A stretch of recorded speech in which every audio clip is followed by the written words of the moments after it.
A big welcome to you all, students, prospective students alike. We're all here to figure something out. And what we're trying to figure out today is how do we capitalize on uncertainty? So we've got a lovely webinar today that's going to look at risk management, and uncertainty. And we've got two wonderful guests. So without any further ado, let's go and meet our guests for today. Our first guest is the University of Roehampton Online faculty member, Joaquin Angles. Dr. Joaquin, how are you? I'm very good, Joe.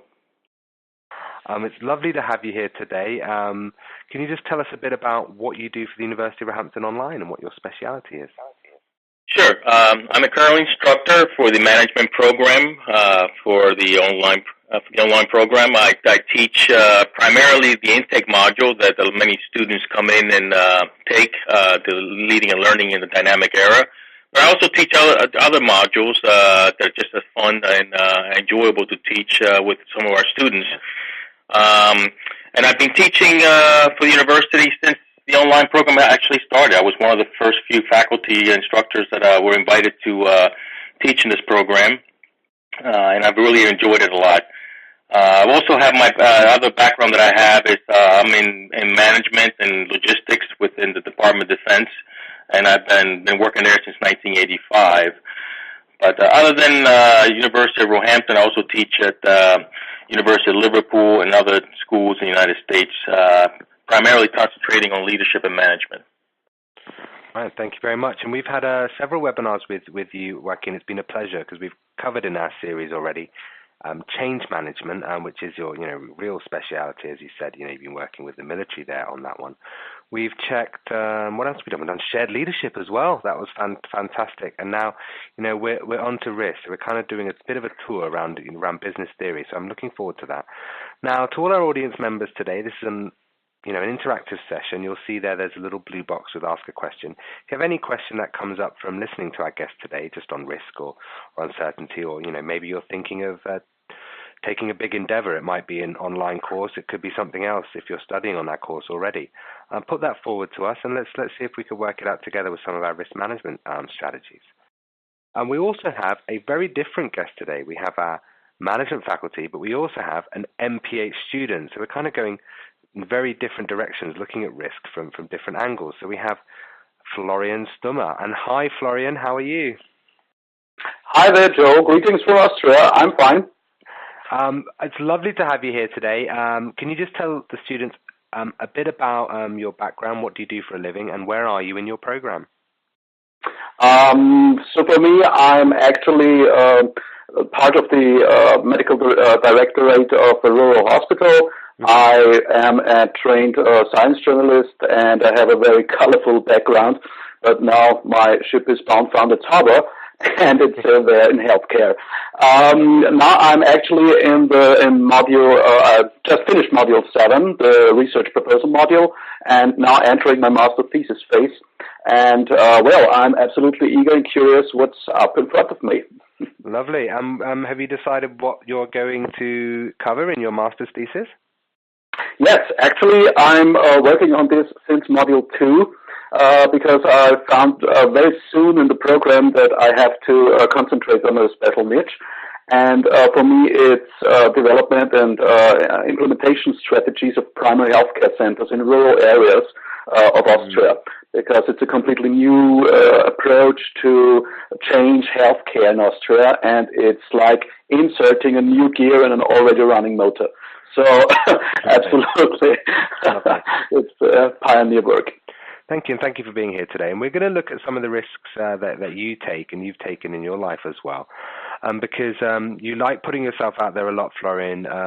You're not afraid of writing a blog, doing a video, trying to be an influencer and paying it forward in terms of your addiction to study and to continuous development. So we're looking forward to hearing what you have to say about some of Dr. Angles' comments here and responses to our questionnaire. So let's kick off our questionnaire today. So what can we learn from failure? A lot, I imagine. Failure helps to assess what went wrong, redefine your priorities and strategies, and make the necessary adjustments to stay on track of your goal. And that's a quote that we have from Joaquin. Joaquin, how much does failure really affect or should affect, what our priorities are. I mean, say, I have a priority and I want to be a singer. I'm always told, keep on going to auditions, for example, and don't give up. And eventually that 1 out of 100 auditions, you're going to be a success. But if I keep on failing, then maybe I should redefine my priorities. So how do we get that right, Joaquin? Is there a way to find a balance? Yes, there is a way. There is a way to get a balance, but I think we need to go into a situation knowing that failure can be a constant. That's something that we have to learn throughout our own process. We have to constantly engage ourselves and look at what is it we want to accomplish, how bad we really want it, and know that there may be some setbacks. Nothing is set in stone. I always look at failures as a learning opportunity. Always think that there's something we can learn from when we fail.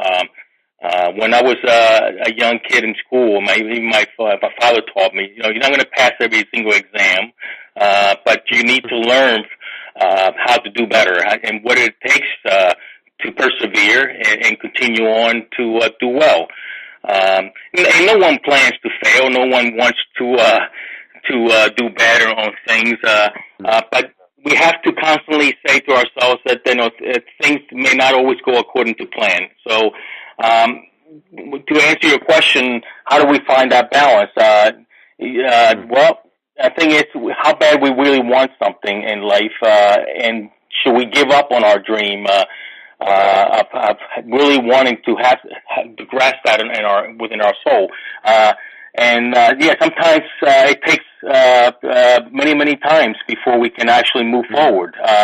But we have to realize and find it within ourselves whether it's something that we really want in our life. And I think if we really want it, we need to continue to try to achieve it and try to pursue it, no matter how many times it takes us. But yet, sometimes we do get discouraged, and we have to sometimes move on to a new theme or a new venture. So it's difficult to come up with a quantified number of times that we should either accept or fail, but know that we have to decide for ourselves what is in the best interest for both ourselves and perhaps even our families. And of course, new data is always coming to light, and so as we'll explore later, sometimes the data that you receive changes, and it enables you to understand whether your failure is data-driven or whether there's a new piece of information that can help you succeed.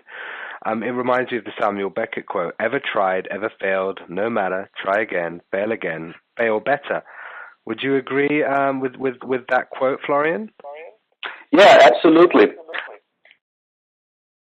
So let's have a little look now at what you would consider as uncertainty in your professional and personal experience and how you capitalize from that or prepare for that. And that's, kind of the theme today. We talk about new ventures, Joaquin. We need to be open to new ventures. Could also bring us success. We can prepare ourselves by educating ourselves, being open to new ideas and new ways of thinking that could lead us to take on new ventures. Now, Florian, you're always interested in trying something new. Now, through your MPH program, did you find that opened you up to being more prepared for new ideas, new ways of thinking? And can you give us an example of maybe some of the sparks that went off when you studied for your MPH degree and how that helped you make decisions?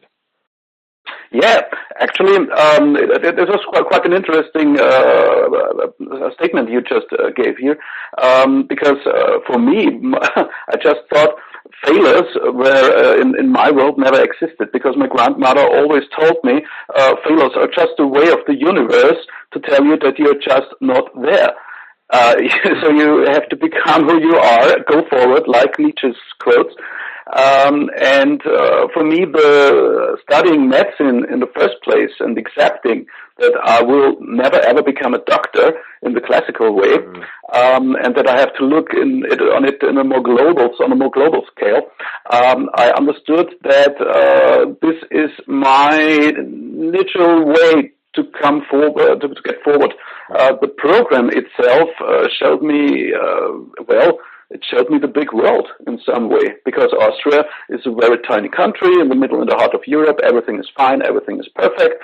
No one asks too much questions. No. But getting in touch and in contact with students around the world and how they are handling problems out there without huge money funding resources whatsoever, this gripped my heart. It really gave me the thrills, and it was quite an experience for me up to now.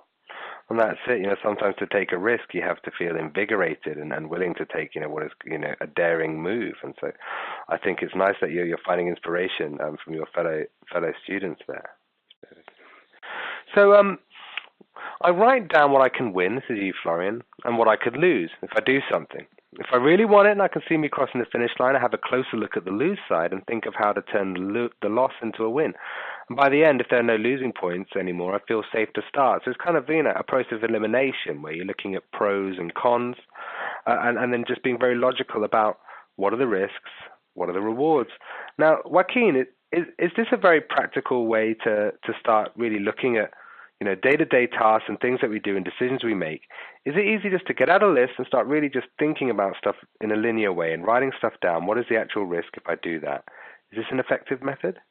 Oh, I think it is an effective method, Joe. I think that we need to, before we undertake any major decision, that we look at the pros and cons. What is it that we're going to get out of this new adventure or new venture we're going to strive for? What are the consequences? What are the implications of that?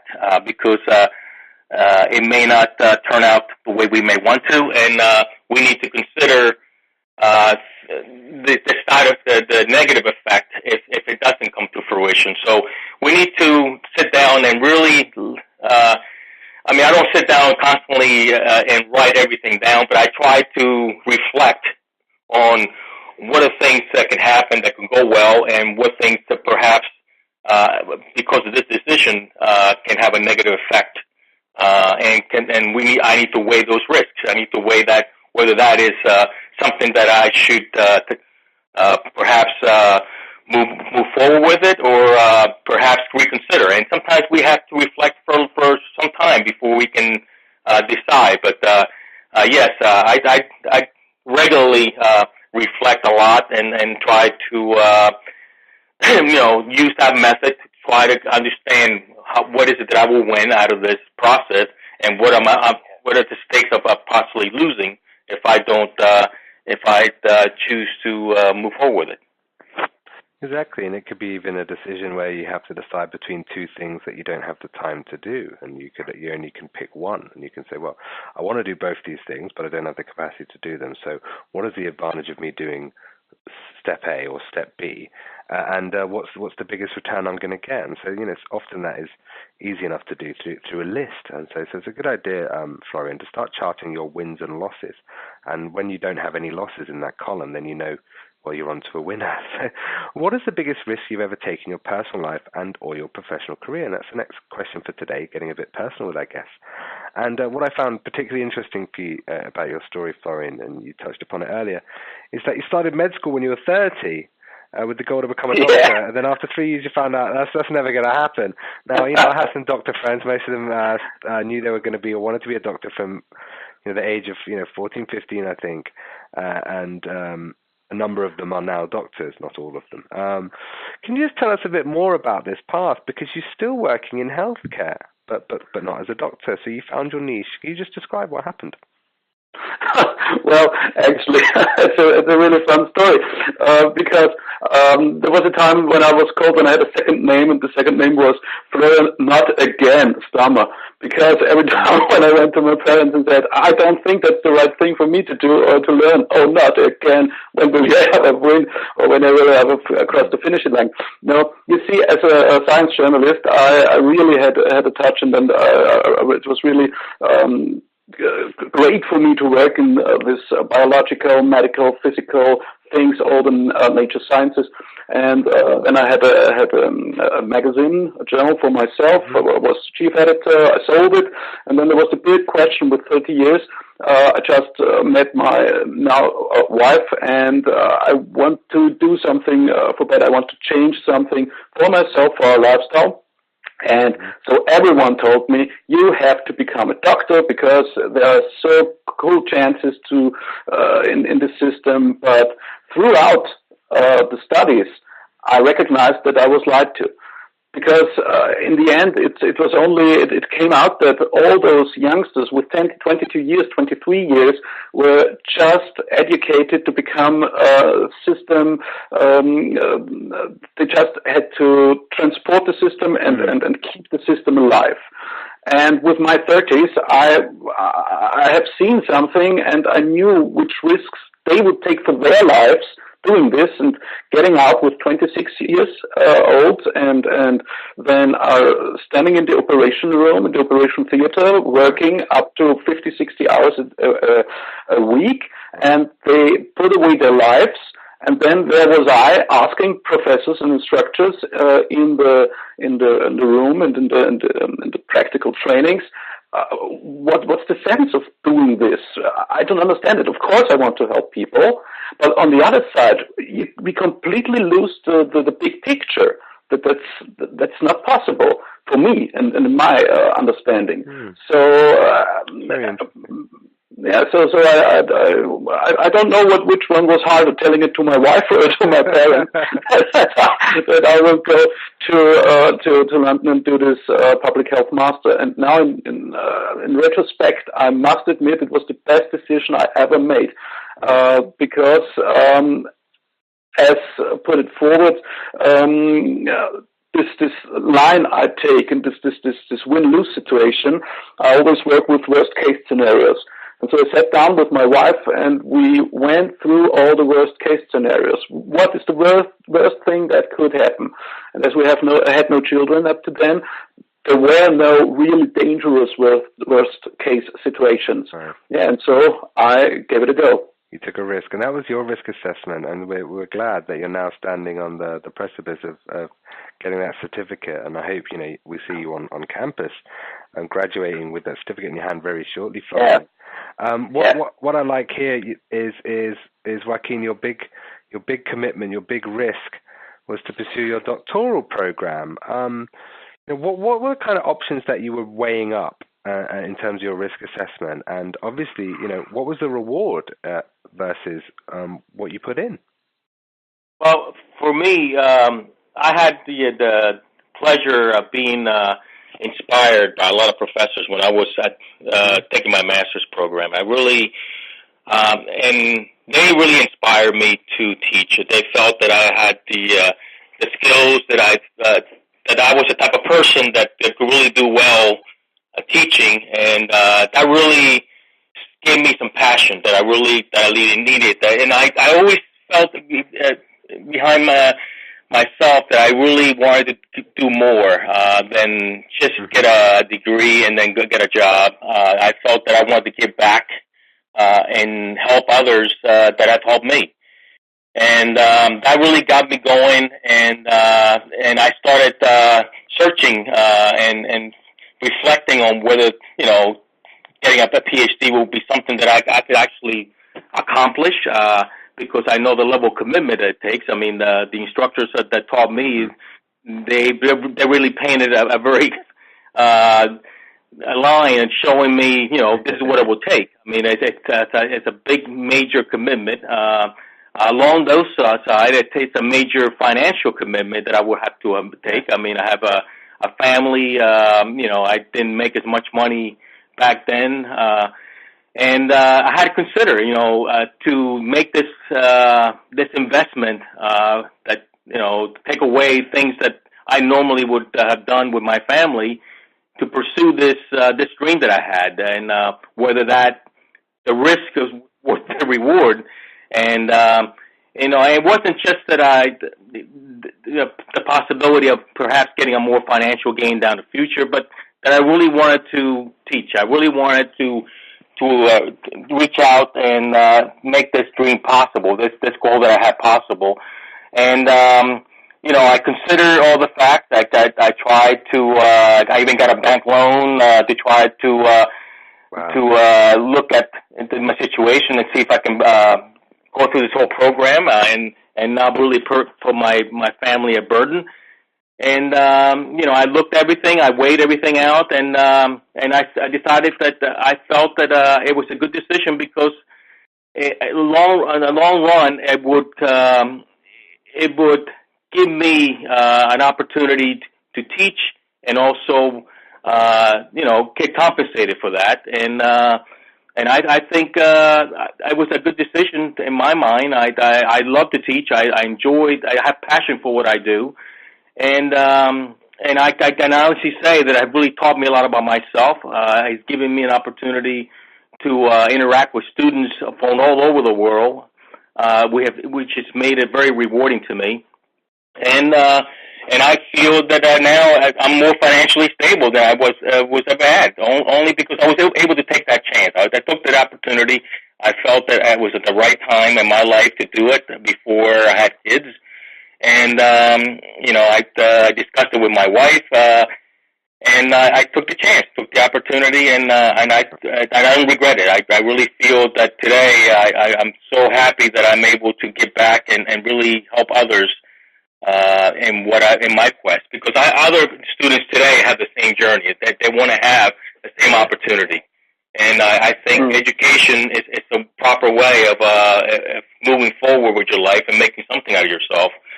And so I'm very happy that I made that decision, and I think I would like to see other students take that same journey, because I think it's a very rewarding journey. That's lovely. I think that's going to resonate with a lot of our audience today, and I'm sure it also resonates with Florian. Students at the university are learning at the point of relevance. We're not coming out of school. We're adult learners. We're juggling major commitments, family, work, and so on.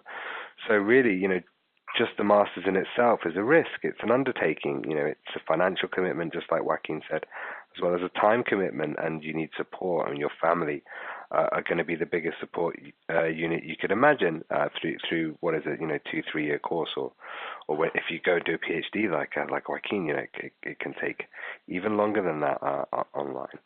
So how does an understanding of risk and uncertainty enhance your skills? And that's important as well.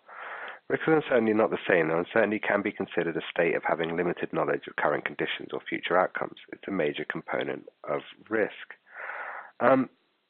Now, Florian, how would you deal with the fact that you might have limited knowledge of something that you're assessing? How do you mine for data and find out what you need to find out if you're feeling like you can't make a decision? Well, actually not, because as a journalist, I learned to research and to get my interview partner to know better, and because if you're building up a story or writing an article, you have to not only to know what to write about, but also the whole background. The background gets lost, but the article stands there and is vivid and works. So to get this, there are a lot of techniques to get knowledge. The first one is Google. Look who are the experts in the field. Whom can I ask? Where can I go to? It's a process. It's definitely a process, and you also have to keep in mind that you maybe take the phone, make a call, talk to someone, and I think the risk transforms somehow into fear, and then you stop.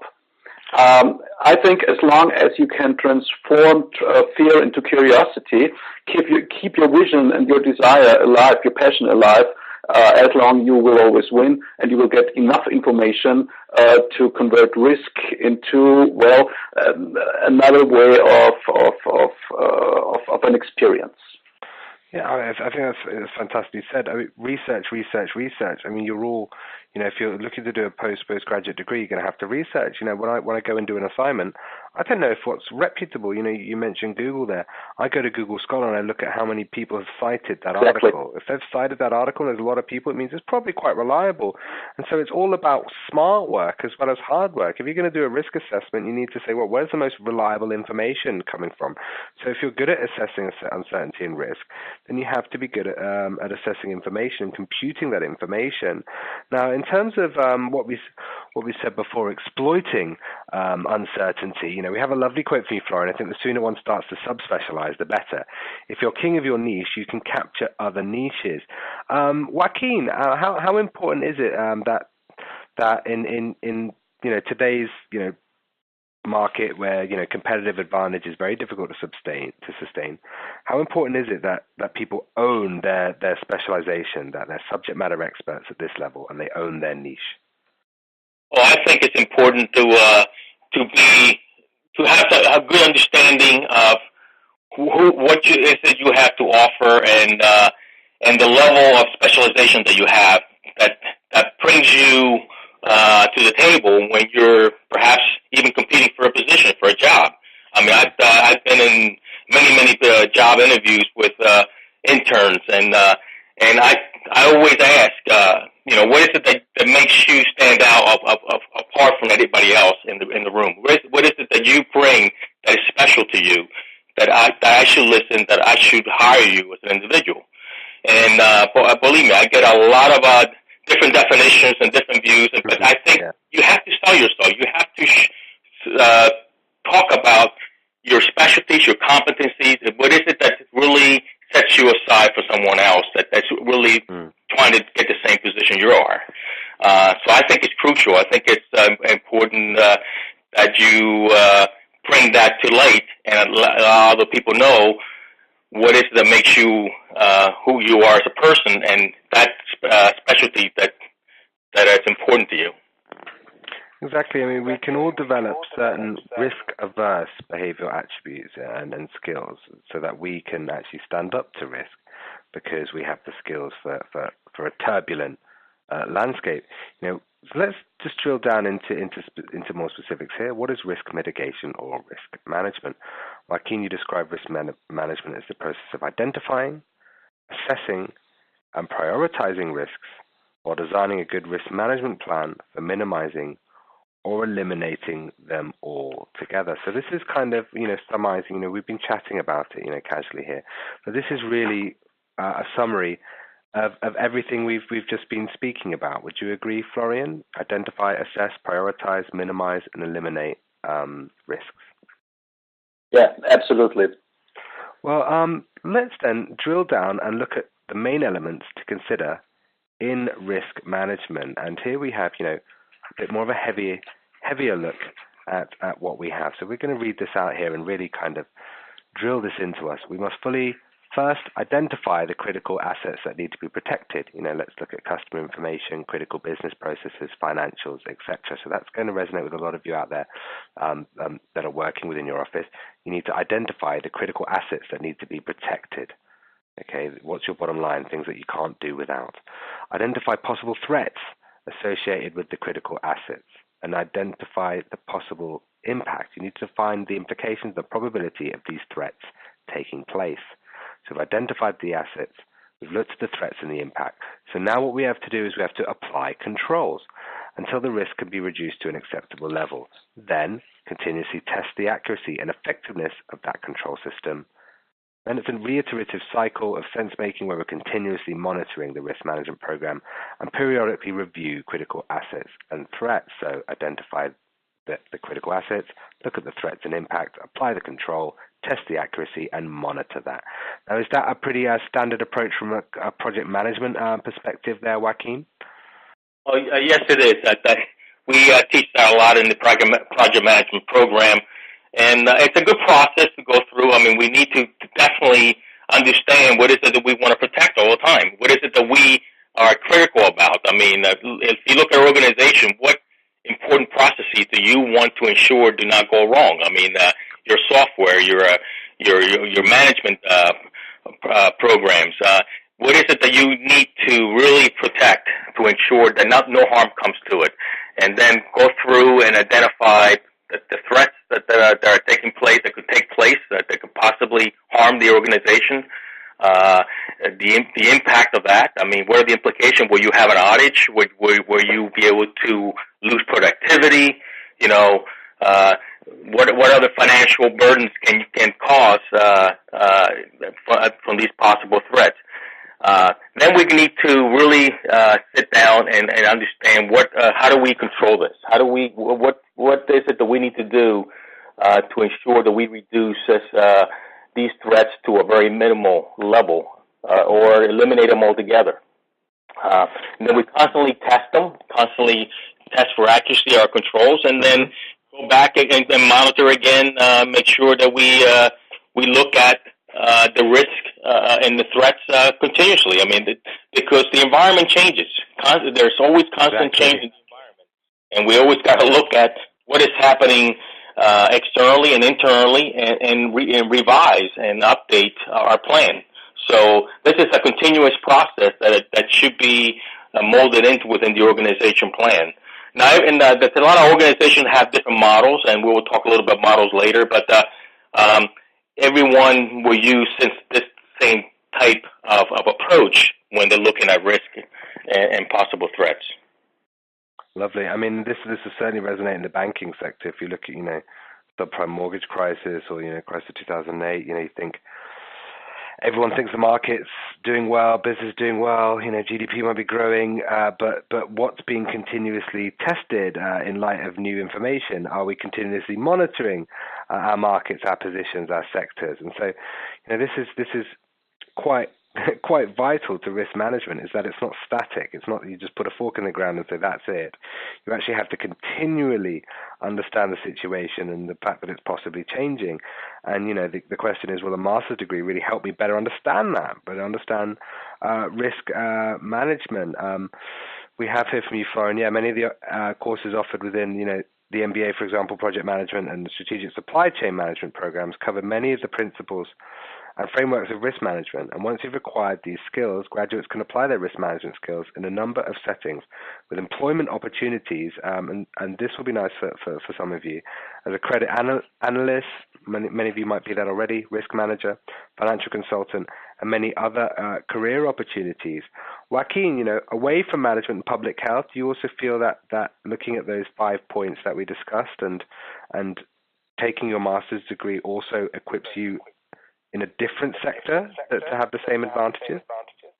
Oh, yes, definitely. I mean, you have a master's program, but can definitely make you marketable in many, many sectors within in industry. And I think that's one of the greatest thing about having a master's program, that a master's degree, that you can basically go into an organization and really promote yourself, that you have gone through a very, very rigorous program that taught you a lot about different things, not just risk management and uncertainty and things like that, but also gives you a very well-versed background on business and management and things that organizations today are needing, and people that can make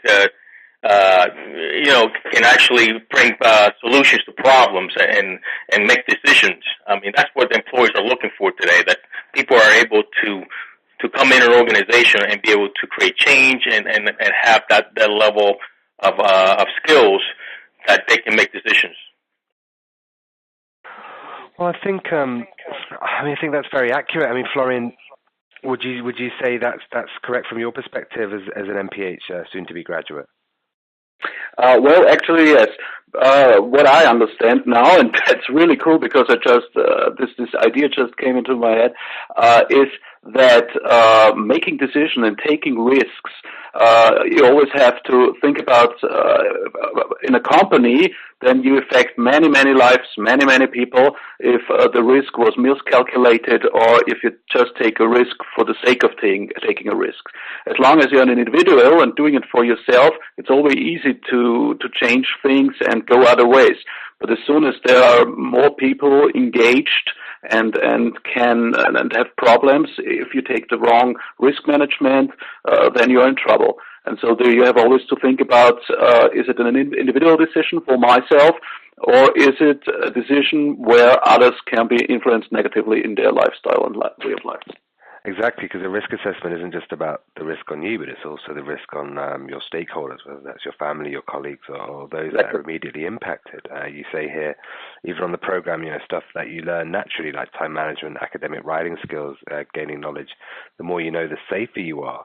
I think that's very, very, very astute. I mean, we're looking at risk, and the counterpoint of risk is safety. So how do you make sure you're as safe as you can be? We have two theories here. Can you explain these two theories for me, Joaquin? Risk theory and decision theory.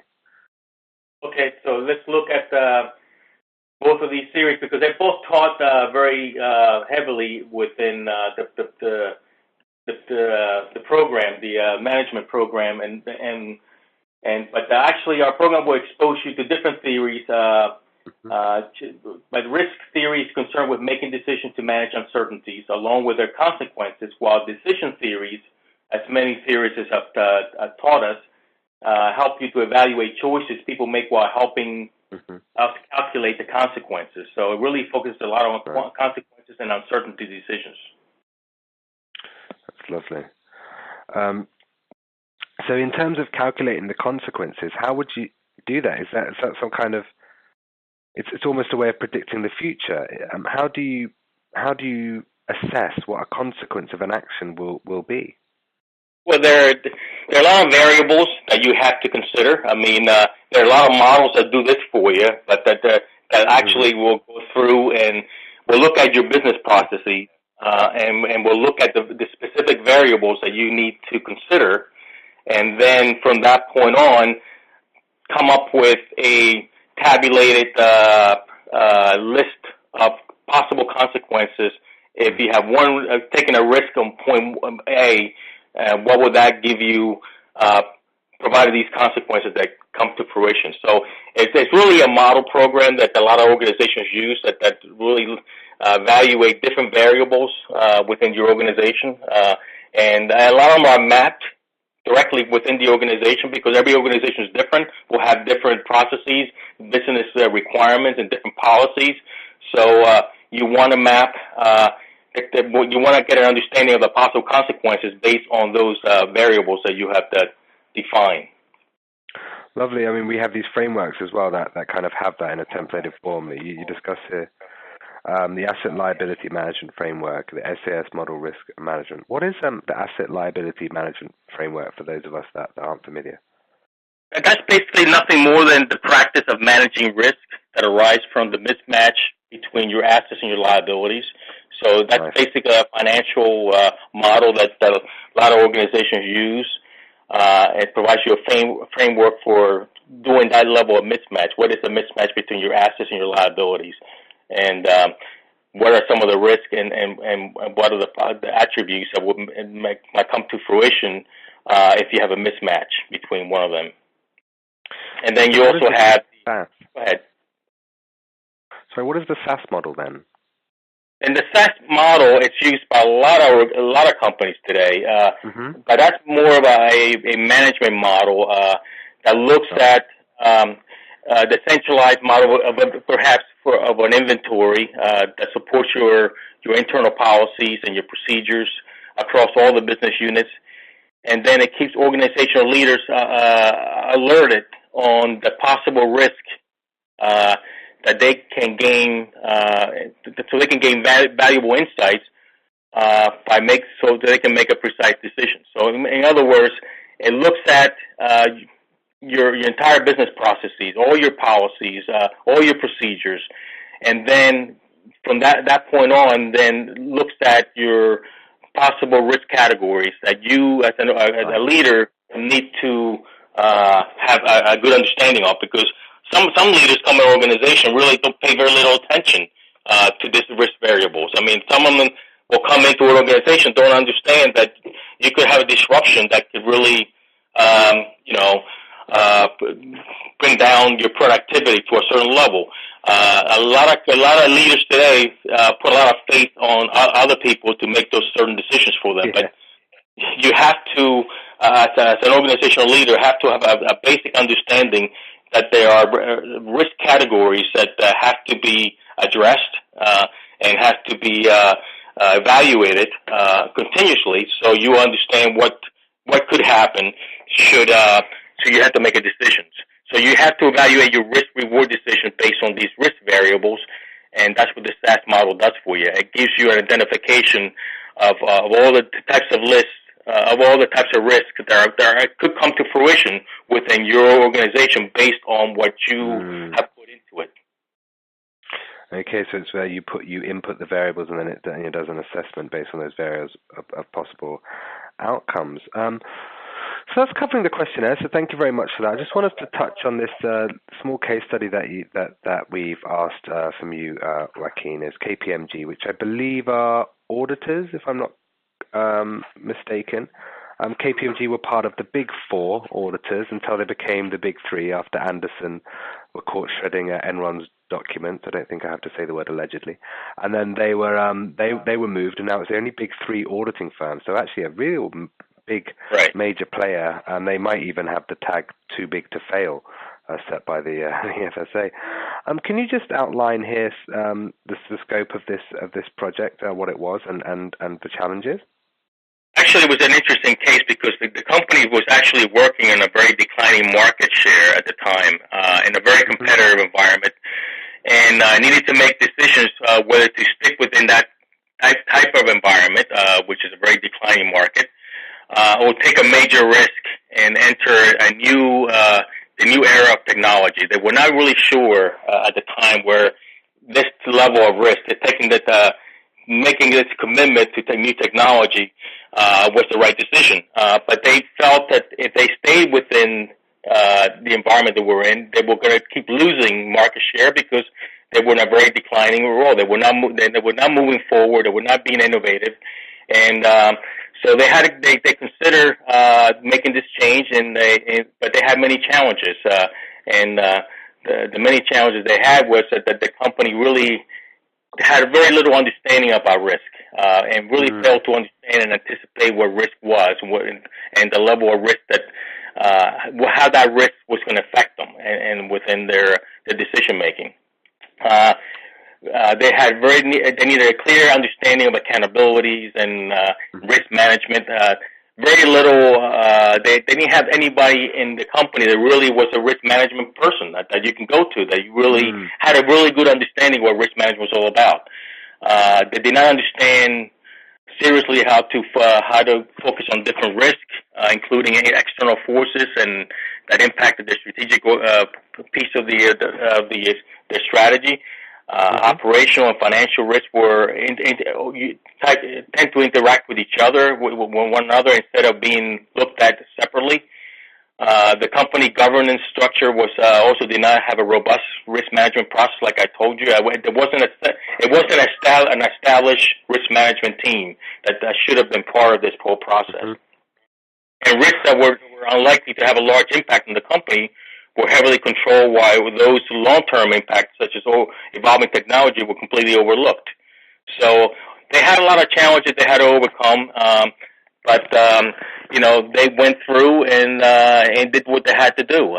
That they were able to, the company developed a new business strategy with a robust risk management process that embedded the business units to ensure the success of them short and long term.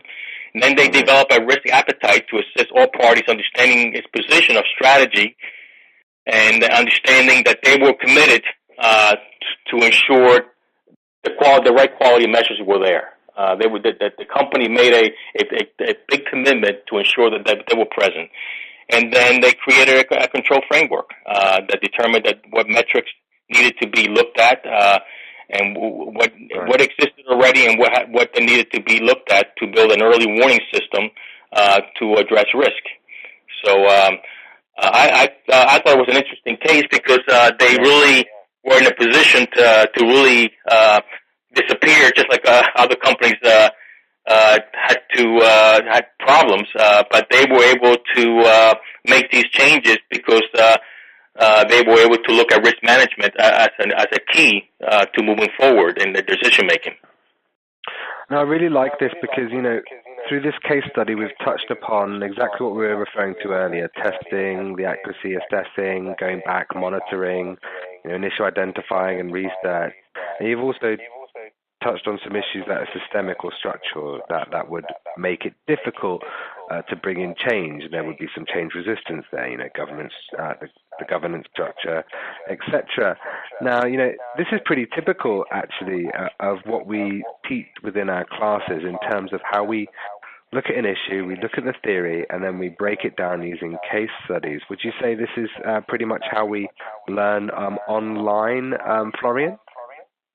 Yes, case studies are definitely a fundament of learning online, especially as to risk management or risk mitigation. It's like a little Petri scale where you can experiment, where you can play with, where you can make Gedanken experiments. You can think about what ifs. So I think in solving tiny problems and taking tiny risks throughout units and modules, you finally stand there and solve the big problem and took the biggest risk, the final project. So yeah, absolutely. Okay, thank you very much. We've covered so much ground today, both from your personal experiences and attitudes to risk from different perspectives, to what risk management really means, and to how we can apply that to a case study as well as our own lives. And I really hope now that all of the participants today are developing what Joaquin aptly calls a risk appetite. I hope we've all got an appetite for risk. If there are any investment bankers, people working out there in those fields, you've already got that appetite. But not all of us are as brave as you guys. So maybe we can all develop our risk appetite a bit more. Now, thank you very much for Hugo. He's producing the session. He's in the back end taking lots of questions. Now, it's a very, very, very popular subject matter, and we won't get through every single question today. But let's pick a few out for our guest panelists and see what we can do. One from Joaquin here. Joaquin, how can one differentiate between risk management and damage control, or are they just the same thing? Well, they're very similar. I mean, there are some things that we have to evaluate. I mean, we need to look at risk management as a framework for our organization, for our processes, and then at the same time look at how do we contain our safety issues.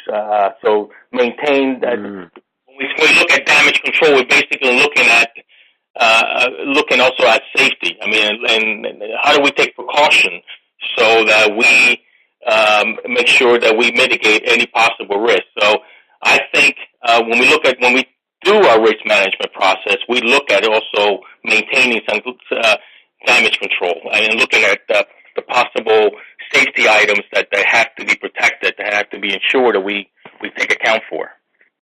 Well, thank you very much. We have a lovely comment, not necessarily a question, but a comment from Krishna. Hello, your story is very inspiring. I'm glad to attend today's webinar. I studied graphic design and then got a calling for teaching. I'm currently pursuing MA in education. It's never too late to learn. Thank you for such inspiring webinars. Roehampton, and that kind of continues with another relatable comment there. It says Florian said he changed his dream of becoming a medical doctor after 3 years. For one to suddenly change his course from one course to another, can only be smooth, I assume, when it's a free choice by that individual. What advice, Florian, would you have possibly for someone who might be heavily influenced by an external person, such as a parent? Okay. That's a tough one, and happens every day, and happened also to me. Yeah. But I solved the problem very simple, because I made a little sales letter. I went to my father, who told me, "Oh, come on! When you're going up, down, if you go in and study medicine, that's great. Go do it." So I was slightly influenced by him, and then I asked him, "Okay, where did you study medicine?" He said, "I never studied medicine, I studied law." "Okay, and how long did you work as a doctor?" "I never worked as a doctor." "Okay, how can you tell me that this is the best way for me to do this study?" Finally, I made a sales letter and told him, before I changed to the master program and finished my bachelor, I told him, "Look, these are the benefits if I go on with public health. And these are the benefits when I become a doctor." And well, it waited out, because right at the moment when I told him we won't have our beer on Friday evening because I have to stay in the operation theater, he said, okay, let's think about this again. So make a list and pull out the benefits, and especially press your desire that it's you as a person who wants to do this. And not because, as long as you live to inspire and not to impress, your parents will understand. And as long as you go for it and tell them, did you made it? No. So how can you tell me I should do this? Everyone makes mistakes. That's life. Exactly. You have to own who you are and what you want to do. We have two questions here that I'm going to put together for you, Joaquin. One is, how do we overcome resistance to risk? And in a few webinars before, we were discussing resistance to change. And then we have, as per determining a control framework within a company, can you please give me a recommendation on how to avoid so-called workshop blindness when elaborating these controls? So, two questions that really focus on one person's willingness to take risks, but then maybe a risk-averse culture in that company or situation. How do you overcome that, Joaquin? As far as workshop blindness, more or less? Or what creating a culture, you mean? Yes. Yeah, I think that we need to, and I've been to many companies where a lot of them are very risk averse. They take all the precautions necessary, and I've been to others where the people are just not made embedded within that culture, are given the opportunity to take those precautions. I think as managers, we need to be able to look at what is it that the company needs and ensure that we protect and that we ensure that we take all the risks necessary. But we also have to embed that culture. We also have, as leaders, we also have to be able to promote their ability to ensure that everyone in the organization needs to be risk averse, needs to be able to look at risk and be able to work in an environment that is safe, that is, and we don't take unnecessary risk. So, I just think that we leaders need to ensure that that message comes across.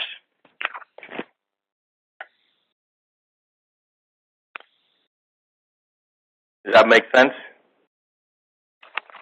That makes perfect sense. I really like the idea of also, using some of the stuff, Joaquin, that we teach on the course to do that as well. Now, we all know about SWOT analysis, but we really get to grips with it when we're studying on the management course, or we're studying for our masters. And I'm sure, Florian also likes a SWOT analysis. Anyone studying for their masters is doing a SWOT analysis at some point on their module. How do I balance between what others suggest for me and what I think is success, in my opinion, given that I find wisdom in involving other sharp minds in my SWOT analysis? How do you think, Florian, that it's that identifying in a situation your strengths, your weaknesses, your opportunities, and your threats as another way in which to kind of manage uncertainty? Absolutely, it's a fundament. SWOT analysis should become a second nature. That it runs in your subconscious mind, always thinking about what I'm best at, what I'm not so good at, what is the worst case scenario, what's the best case scenario, making it in a picture, a vision, how shall it look like, and even if it's such a simple thing, then asking for some raise of the salary.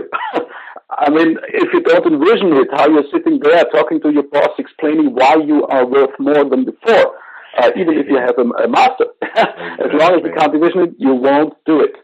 And that's, I think, is the biggest problem. Desire equals vision. And as long as you lose both, every risk mitigation, risk management will be useless.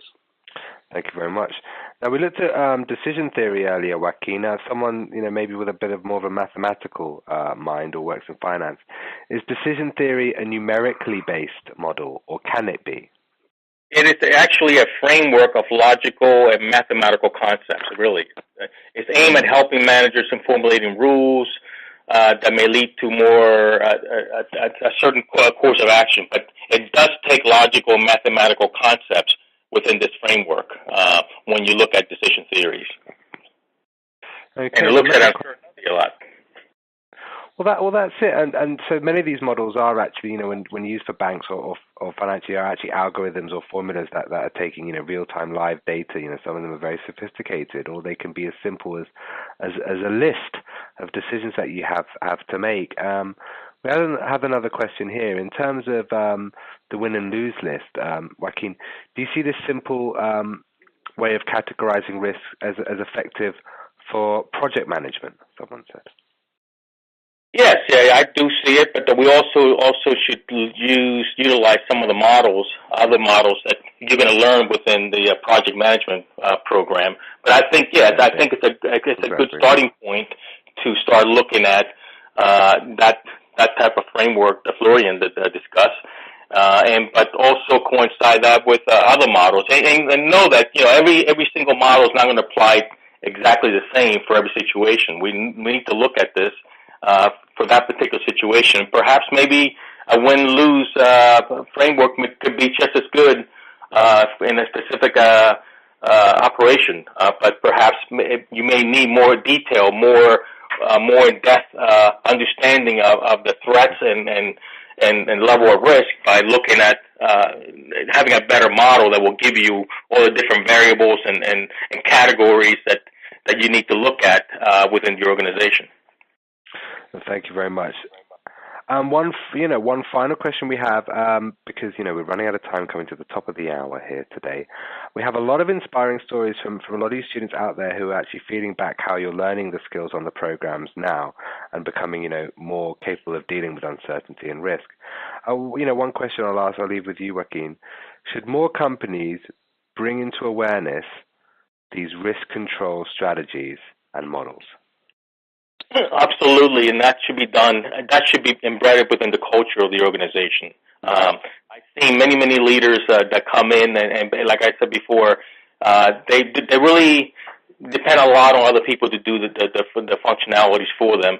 But they don't understand that you need to train the employees to embrace risk management, to embrace so everyone can take those level of precautions.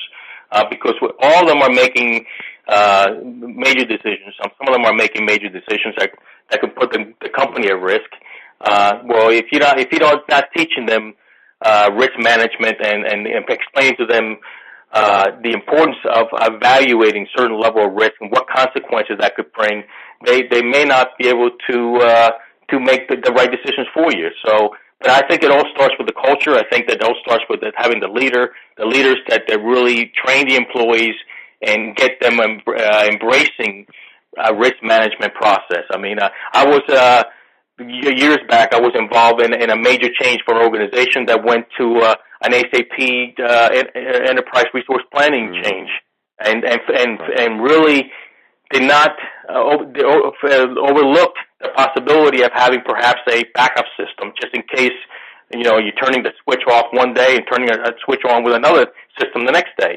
Well, there was very little risk analysis that was done, very little really understanding of what the possible consequences could have been, and yet when they did make this change, they wound up spending 2 extra weeks trying to fix the problem because there was no backup. There was no actual backup system to overcome this. So they failed in understanding the risk, and it cost them. It cost them 2 weeks of a lot of time and effort to try to fix it, where it could have been done if everyone would have taken a more better comprehensive approach to risk management. So well, thank you very much. I think that's a great point to leave it on. Nothing ventured, nothing gained. But if you're going to go and venture, then go and arm yourself with the information that you need to make that decision. It's great to take a risk. It's fine to fail, but it's unacceptable not to inform yourself of all the information that's out there that can help you succeed. Now, I'm hungry. I've got an appetite for risk. So thank you very much, Dr. Joaquin Angles, for your time today. Thank you very much. You're welcome, Joe. And also Florian from Austria. thank you also very much for your time today and offering your different perspectives. It's been an extremely lively session. I'd like to also thank all of our audience, and also thank you, Florian. Thank you, Joe. And thank you, everyone. And we will all see you in class. Proper preparation prevents poor performance. That's how to capitalize on uncertainty. Thank you.